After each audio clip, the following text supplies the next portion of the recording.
Nah, di video kali ini kita akan belajar tentang sejarah peradaban Islam, yaitu tentang sejarah berdirinya Daulah Syafawiyah di Persia. Assalamualaikum warahmatullahi wabarakatuh. Nah, bertemu lagi bersama saya Rohmatun-Nisa yang akan menjelaskan tentang sejarah berdirinya dinasti Syafawiyah di Persia. Adapun rumusan masalah yang saya ambil itu ada 4. Pertama, bagaimana sejarah berdirinya dinasti Syafawiyah di Persia. Kedua, bagaimana faktor penyebab kemunduran Daulah Syafawiyah. Yang ketiga, siapa saja khalifah yang memimpin Daulah Syafawiyah. Dan yang keempat, apa saja peninggalan-peninggalan dari Daulah Syafawiyah. Sejarah berdirinya dinasti Syafawiyah. Perlu kita ketahui, Daulah Syafawiyah ini merupakan kerajaan kedua dari ketiga kerajaan terbesar pada abad pertengahan. Selain itu, Daulah Syafawiyah ini juga memiliki peran yang sangat penting bagi kota Iran, yang mana saat ini sekarang dijuluki sebagai kota Persia, di mana dulu kota Iran merupakan negara imperium kedua setelah negara Romawi. Adapun Daulah Syafawiyah ini berasal dari sebuah gerakan Torekot yang berdiri di daerah Ardabil, yakni sebuah kota di Azerbaijan, Iran, yang mana dahulunya sebelum Islam masuk pada abad ke-7, yakni pada Kekhalifahan Umar bin Khattab. Nah, Daulah Syafawiyah ini kenapa sih diberi nama Syafawiyah? Nah, ini dilatar belakangi oleh Daulah Syafawiyah ini diberi nama Daulah Syafawiyah karena terdapat seseorang atau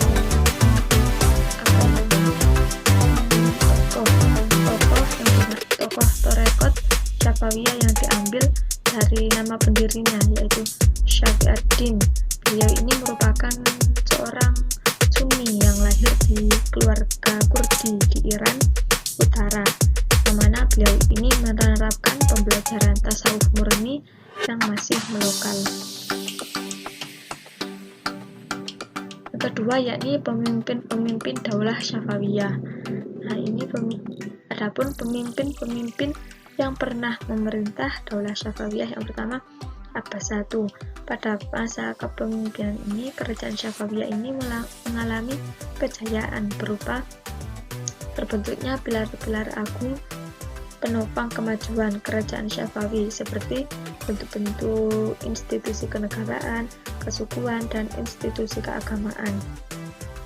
Kedua, Syafi Mirza, yakni cucu Abbas I yang sangat kejam terhadap pembesar kerajaan. Yang ketiga, Abbas III dari tahun 1642 sampai dengan 1667. Keempat, Sulaiman 1667 sampai dengan 1694. Kelima, Hussein tahun 1694 sampai dengan 1722. Keenam, Tahmas pada tahun 1772 sampai dengan 1732. Dan yang ketujuh, Abbas III tahun 1733 sampai dengan 1736. Yang ketiga, yakni faktor-faktor penyebab runtuhnya Daulah Syafawiyah. Yang pertama, adanya sistem pergantian syah yang tidak konsisten. Nah, sebagai sebuah dinasti, ya, terutama pergantian syah di kerajaan atau Daulah Syafawiyah ini tentunya biasanya itu selalu anak saudaranya yang meneruskan. Tapi hal ini tidak berlaku pada Daulah Syafawiyah, sehingga antar keluarga itu bisa saling bunuh-membunuh karena mereka dianggap takutnya akan bersaing atau saling merebut kekuasaan. Kedua, petualangan tokoh yang oportunistis. Nah, petualangan ini berasal dari Ulam, Harim, dan Qizilbash beserta ulama, sehingga yang mana mereka itu mendapatkan kekuasaan di bawah para syah. Namun mereka menyalahgunakan kesempatan tersebut dengan melakukan kebijakan-kebijakan yang tidak sesuai. Yang ketiga, menurunnya loyalitas para pendukung kerajaan. Nah, loyalitas golongan Hizbul Ba'ats itu beralih pada suku masing-masing, lalu disusul oleh Hulam yang dipimpin oleh Syah Abbas yang kemudian mampu menopang kerajaan Daulah Safawiyah ini. Yang keempat, penyerbuan bangsa Afghan terhadap kota Isfahan. Nah, penyerbuan ini terjadi sehingga terpaksa Shah Hussein menyerahkan mahkota kerajaan kepada Mir Mahmud. Selanjutnya yaitu peninggalan dinasti Safawiyah. Nah, dinasti Safawiyah ini memiliki eksistensi yang sangat banyak sekali, yang mana tidak lepas dari sejarah peradaban Islam, terutama di kawasan Persia. Adapun peninggalan dinasti Safawiyah, di sini saya mengambil 3. Yang pertama, Naqsh-e-Jahan Subwar atau Maidan Imam.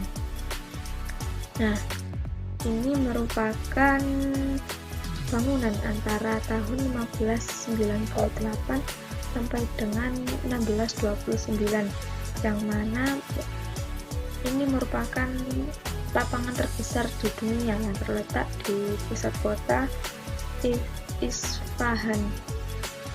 Nah, bangunan ini antara lainnya seperti Masjid Soh di sisi selatan dan Masjid Syekh Lutfullah di sisi timur. Kedua yaitu Gedung Chahar Bagh. Nah, Gedung Chahar Bagh ini dibangun oleh dinasti Safawiyah pada masa Syekh Hussein pada tahun 1706, yang mana bangunan ini diperuntukkan untuk sarana pendidikan, yang mana letaknya itu di Jalan Chahar Bagh. Jadi penamaan Gedung Chahar Bagh ini diambil dari lokasi bangunan ini berada. Yang ketiga yaitu Jembatan Khoju. Jembatan Khoju ini dibangun oleh Syekh Abbas II yang memiliki fungsi ganda sebagai bendungan untuk mengurai tanam di sepanjang sungai Zayandeh.